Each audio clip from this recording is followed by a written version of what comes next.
want to just sort of follow right on after what you're saying. So one of the questions was, what have been some of the experiences, both positive and negative, for all of your families in terms of therapy services?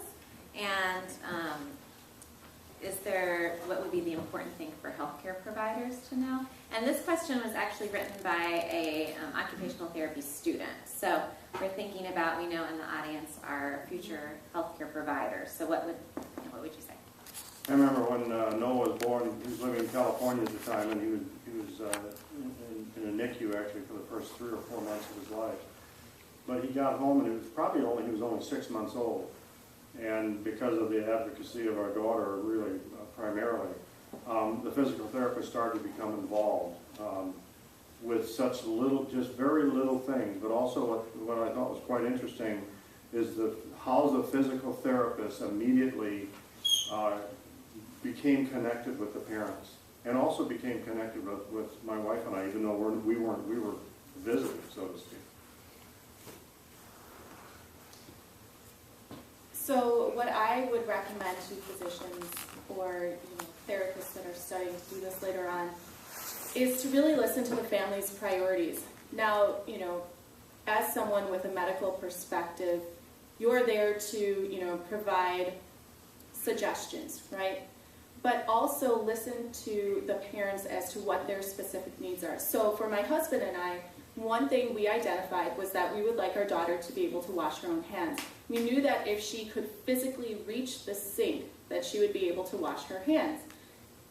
However, she's very small, and so she couldn't reach the sink. So we expressed this interest to our physical therapist, and she actually looked into getting a special stool, which is a series of steps that our daughter could use to climb up to wash her hands. So this helped our daughter become more independent, right?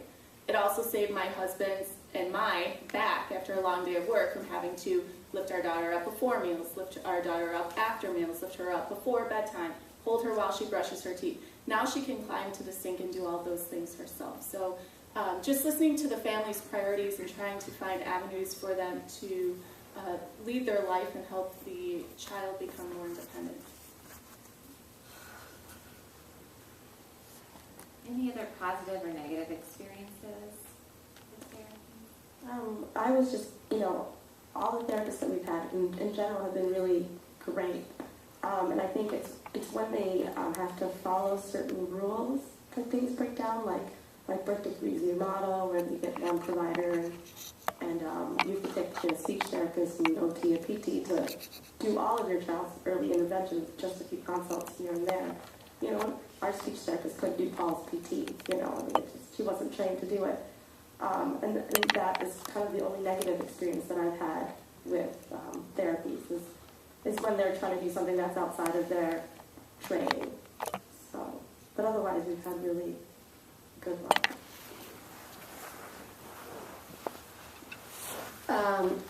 For me, therapy, I kind of felt like I felt in the spotlight, but it was also so good for me because I had OT, PT, and speech from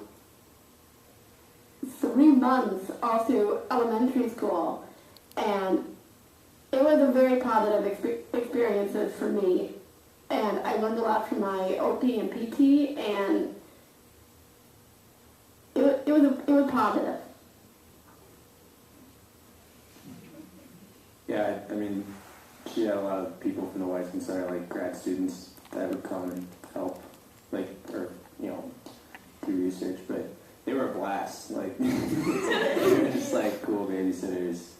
And so I don't know, it just seemed like a really good situation because these were really engaged, dynamic people who were getting something out of spending time with Claire, but also I was spending time with Claire and my parents could, I don't know, sleep or whatever you guys did.